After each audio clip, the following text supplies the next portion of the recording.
Ah, Christmas. What a wonderful time. Hot chocolates, presents, and shoppers in line. Trees all lit up and noses all red. Children with stockings hung on the ends of their bed. Christmas Day morning and down in the church, the community gathers, on seats they perch. With smiles so merry, handshakes and hugs, they greet one another with hot chocolate-filled mugs. Settling down, only then to stand, they sang with the church worship band.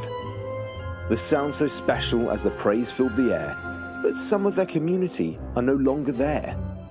In houses so merry, all decked to the halls, young or old, big or little, it applied to them all. They were having church, just in front of a screen. Surely their hearts the Lord had seen. As the service started, all arose to enjoy their fellowship, worship, and the young ones with toys. Mr. Baker smiled as a boy held his hand, and his heart became warm at this act of love so grand. They sang with gusto and at the top of their voices, for the people present had made important choices. They chose to be present and not of the rapt kind, for being together was vital in spirit and mind. Being present brought warmth, chat, and much joy.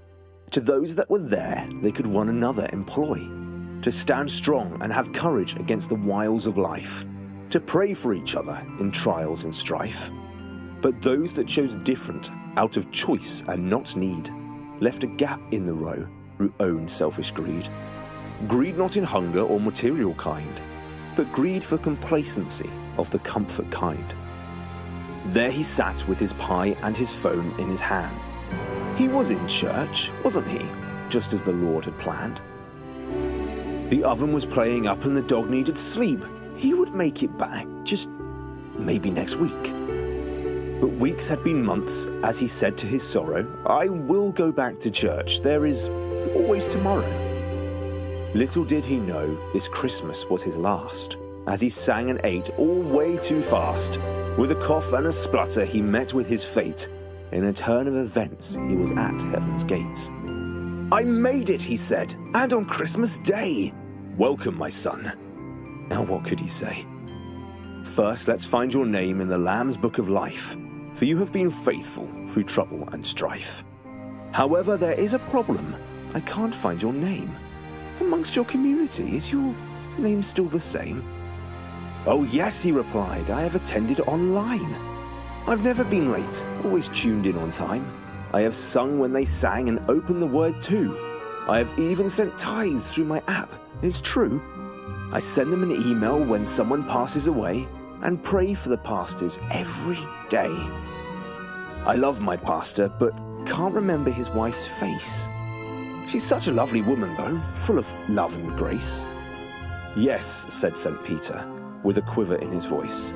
You've done all of these things, but you've made a sad choice. Through all of your works, you simply weren't present. When your friends were in church, you were roasting a pheasant. You were so missed and your wisdom not shared. Your friends thought you had left and that you hadn't cared. The kids' work, it missed you. The parking team was sad. The little boy looked for his substitute dad. But you were sitting at home. The team had been altered. The little boy's happiness had failed and started to falter. Don't worry, your salvation is sure.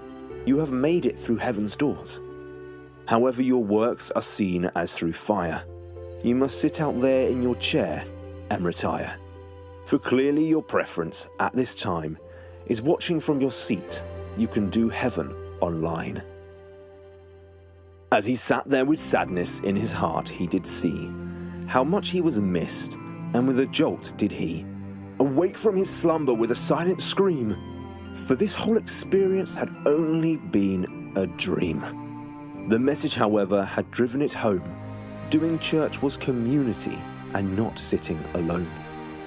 So instead of at home with your sofa to perch, maybe it's time to come back to church.